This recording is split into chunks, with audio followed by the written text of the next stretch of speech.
बड़े लीडर कहा करते हैं कि वोट और बेटी को समान अधिकार दो, तभी राष्ट्र का भला हो। लेकिन शराब पिलाने वाले, पैसा बांटने वाले और दलालों से आप सावधान रहें। आपका मत चाहे जहां भी जाए, पंचायत हित में जाए, जो राष्ट्र हित में होगा, वरना आप राष्ट्रद्रोह कहलाएंगे। बीच किया हूं कि मैं आपसे वादा करता हूं कि मैं वार्ड सभा हर हाल में करूंगा। इस अक़लियत, इस देश में एकता के साथ ये अक़लियत शब्द क्या है? मैं जग में जितने जुल्म नहीं उतने सहने की ताकत है। तानों के भी शोर में रहकर सच कहने की आदत है। मैं सागर से भी गहरा हूं, मैं सागर से भी गहरा हूं। तुम कितने कंकड़ फेंकोगे, चुन चुन कर आगे बढ़ूंगा मैं। तुम मुझको कब तक रोकोगे? तुम जी नमस्कार, स्वागत है आपका। मैं हूं अविनाश भट्ट, आप देख रहे हैं न्यूज हॉल्ट।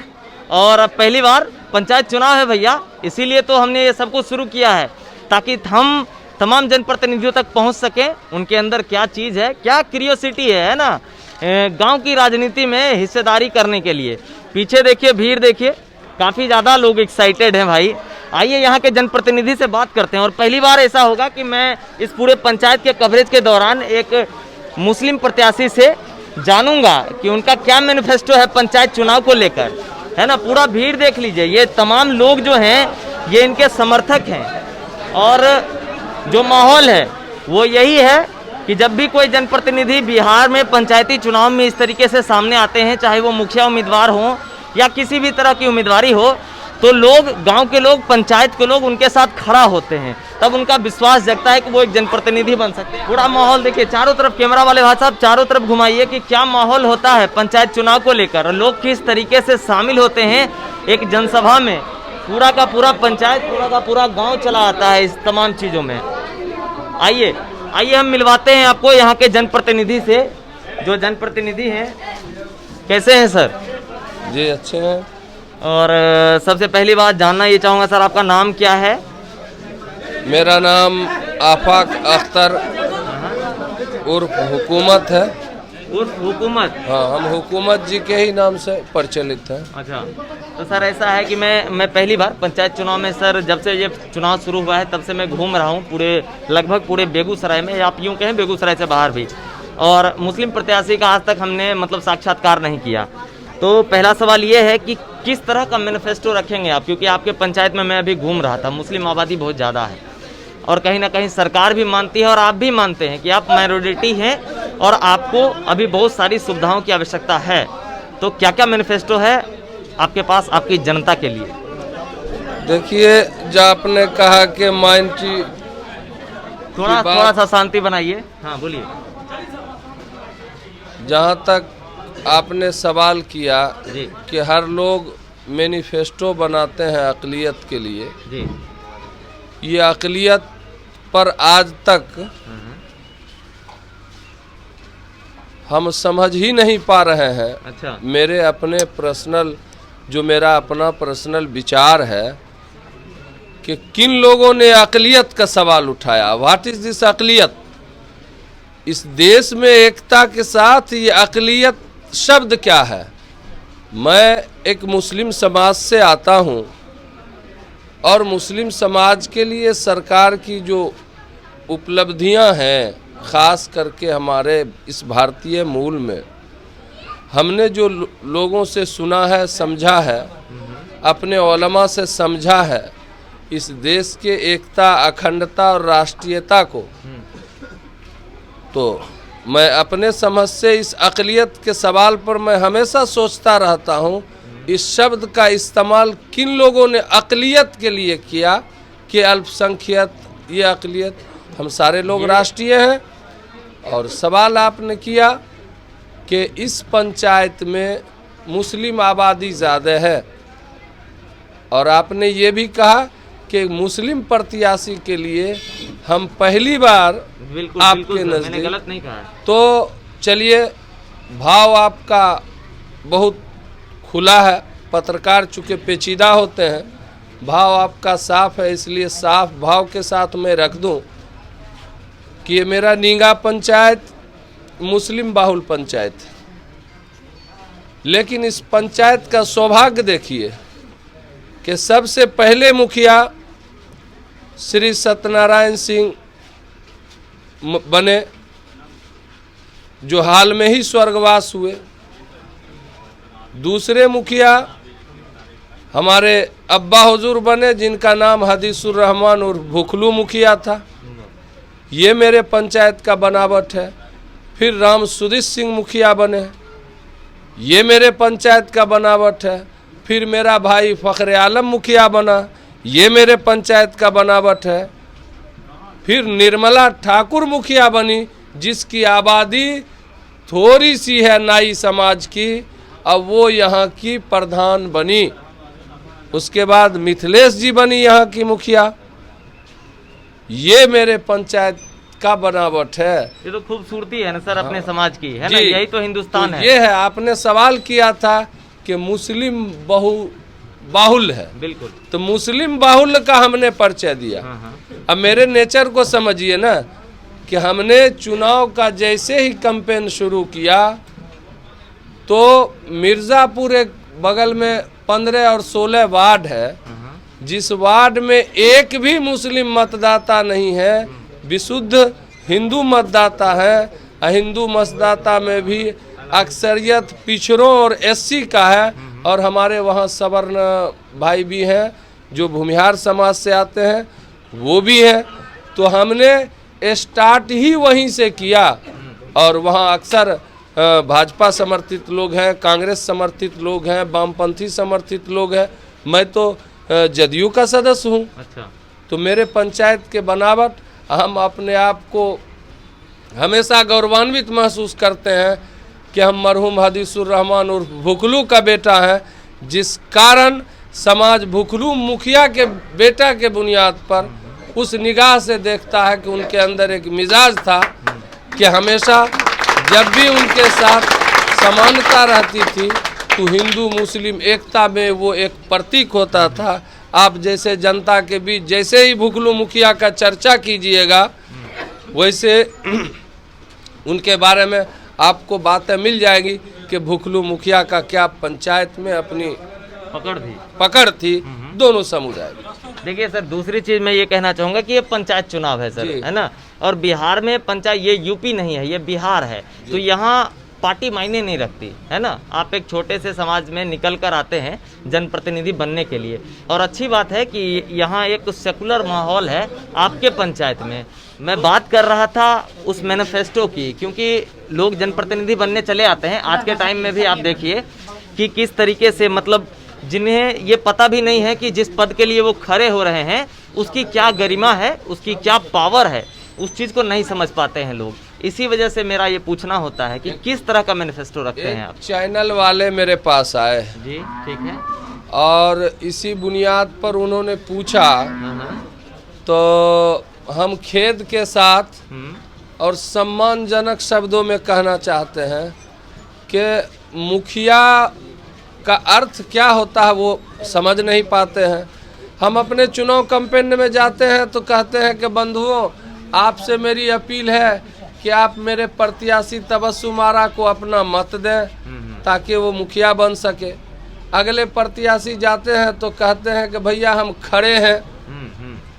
तो चूँकि 5 साल तो नज़र आते नहीं और चुनाव में खड़े हो जाते हैं, तो हम कहते हैं कि भैया सच ही तो बोलते हो आप कि आप चुनाव के समय खड़े हो जाते हो। एक जनतांत्रिक व्यवस्था में पंचायत का जो ग्राम पंचायत की क्या गरिमा है, उसका क्या अधिकार है, बायलॉग में उसका ग्राम पंचायत के लिए क्या नियमावली है, संवैधानिक क्या अधिकार है, उसका झलक भी उसको खबर नहीं है। और जो बेचारा प्रधान कभी बन भी गया, कभी ग्राम पंचायत के लिए जो बायलॉग उसको मिला है, जो पुस्तकें मिली है, कभी उसका अवलोकन भी नहीं किया।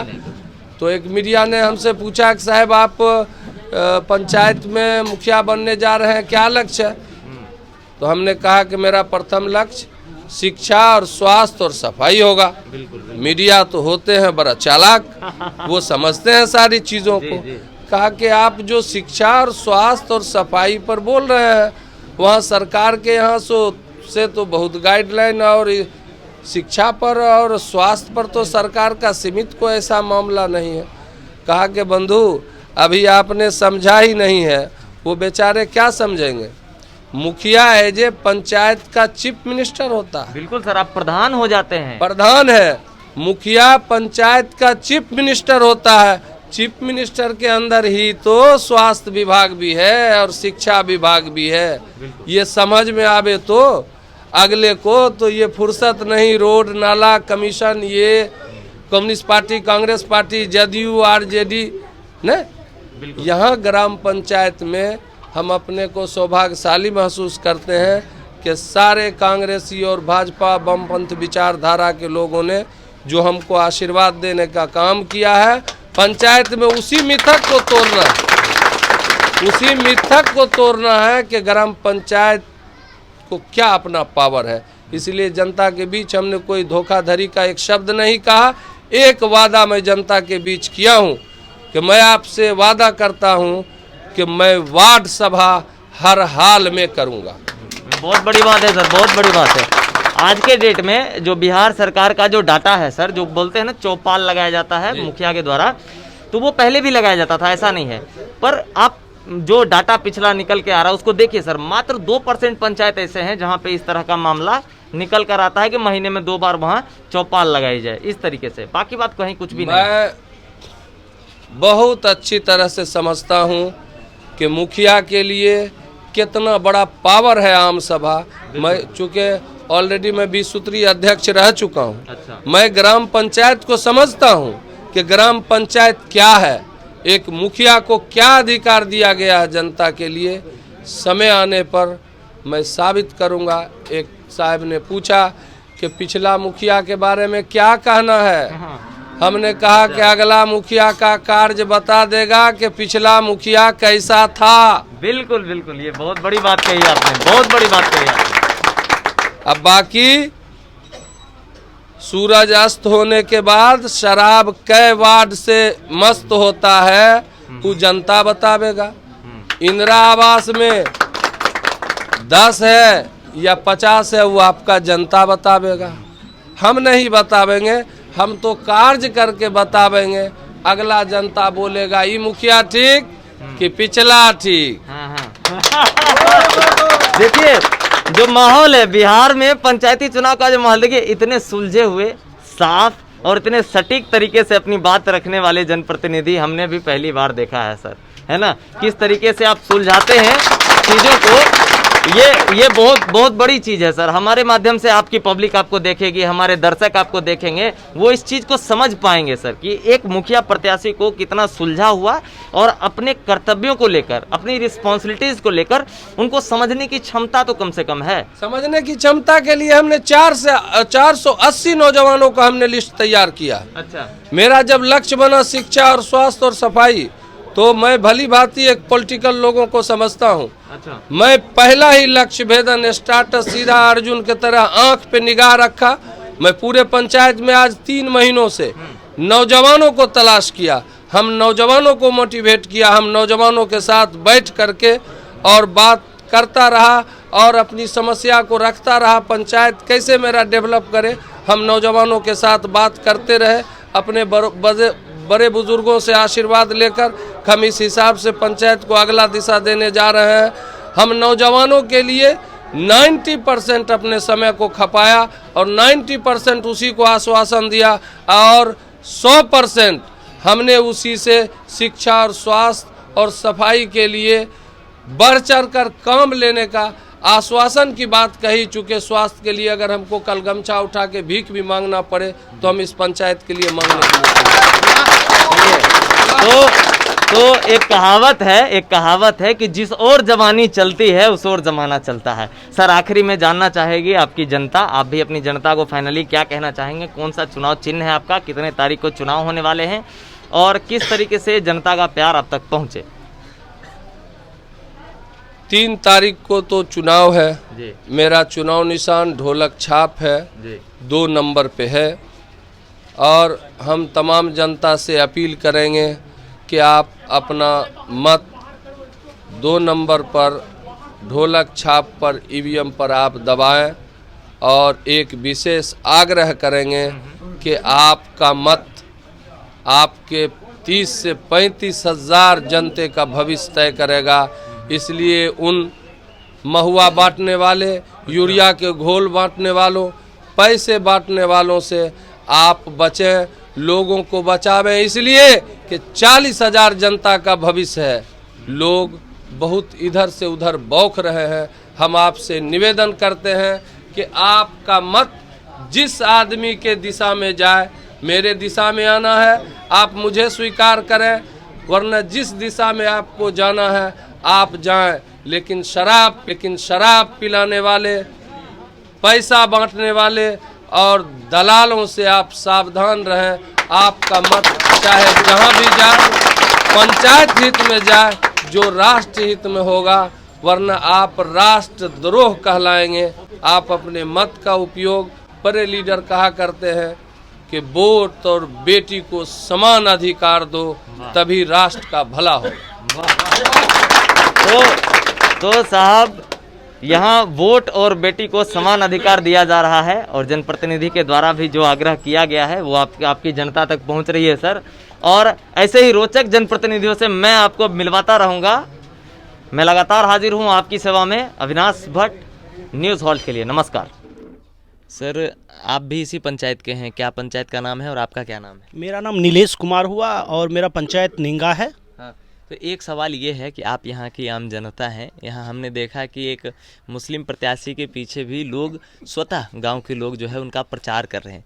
ऐसा क्या कुछ रीज़न है, वो समझना चाहेंगे कि इतना सामंजस्य कैसे है इस समाज में? क्योंकि वो एक ऐसे आदमी हैं जो 20 साल से जनता के बीच आग बुझाने का काम किए हैं। और सबसे बड़ी बात होती है, कहीं भी जाना तो वो अगर दिक्कत भी है तो उसको समाधान करने का, वो जनप्रतिनिधि रहें या ना रहें, लेकिन हमेशा आदमी के बीच जाना, उसकी सेवा करना, कुछ दुख हुआ उसमें वो काम करना, ये उनका 20 साल से राजनीतिक करियर है। तो अभी के जनता, जो भी जनता जनार्दन है, वो खुद उनको चाह रहे हैं जो भारी बहुमत से, वो उनकी जीत तो पक्की है लेकिन भारी बहुमत से, क्योंकि ऐसा लगे जो जन सैलाब उनके प्रति, जो वो अपना 20 साल का योगदान दिए हैं, उनके प्रति उनको पूरा समर्थन करे। अच्छा, तो और भी तो जनप्रतिनिधि है ना भैया? वो सब केवल ये 5 साल जैसे ख़त्म होता है, बस इलेक्शन आता है तो आके बीच में खड़े हो जाते हैं, क्योंकि कहते हैं बस हम आपके बीच आ गए हैं, खड़े हो गए हैं, आप हमको वोट दीजिए। हमारे साथ निंगा पंचायत के ही एक बुजुर्ग बाबा हैं जो यहाँ की गौरवशाली इतिहास को लेकर मुझे बता रहे थे। तो बाबा, आपसे जानना चाहेंगे कि एक मुहर्रम प्रत्याशी आपके बीच है और आपके भी समाज के लोग उनके साथ बखूबी खड़े हैं, और ये सामंजस्य के बारे में समझना चाहेंगे कि ऐसा कैसे, मतलब कभी कभी ऐसा देखने को मिलता है। पहले आपका नाम जानेंगे हम। रामसेवक प्रसाद सिंह। हाँ, तो रामसेवक सर, आप ये बताइए कि क्या माहौल है, इस तरीके से कैसे हो रहा है यहाँ? देखिए, यहाँ जो जैसे मिर्ज़ापुर निंगा हुआ, हिंदू मुस्लिम यहाँ पर है, तो जब तक 1947 में हिंदुस्तान आज़ाद हुआ, सब जगह दंगा फसाद हुआ। मुसलमान को, जहाँ मुसलमान ज़्यादा था हिंदू को तंग किया, जहाँ हिंदू ज़्यादा था मुसलमान को तंग किया। तो हम लोग भी उस समय अल्पसंख्यक नहीं थे, बहुत ज़्यादा थे। अब हम लोगों का संख्या घट गया है। तो उस समय भी हम लोग मिलजुल कर रहते थे, किसी तरह का कोई हलचल कुछ नहीं हुआ। सब आदमी अपना काम करते थे, रहते थे मिलजुल कर, एक दूसरे के दुख सुख में मदद करते थे। हुकूमत के जो पिताजी थे, वो भी एक बार मुखिया रहे थे। हाँ, उनको भी मैं बनाया था। मिर्ज़ापुर चांद में राम सूरज सिंह खड़ा हुए थे। अच्छा। और यहाँ पर जो वार्ड नंबर 1 था, उनको 121 मतों से हम बढ़ा दिया था। हाँ, सब जगह अपना उनको अपने बस्ती में कम नंबर आया था, लेकिन हम उनको जिताया। राम सूरज सिंह हमारा अपना गोतिया हैं, ब्राह्मण हैं, भूमियार हैं, लेकिन हम उनका साथ नहीं दिया। इस बार पंचायत चुनाव को देखकर क्या लगता है बाबा? इस बार पंचायत होगा, हुकूमत जीतेगा, और क्या होगा।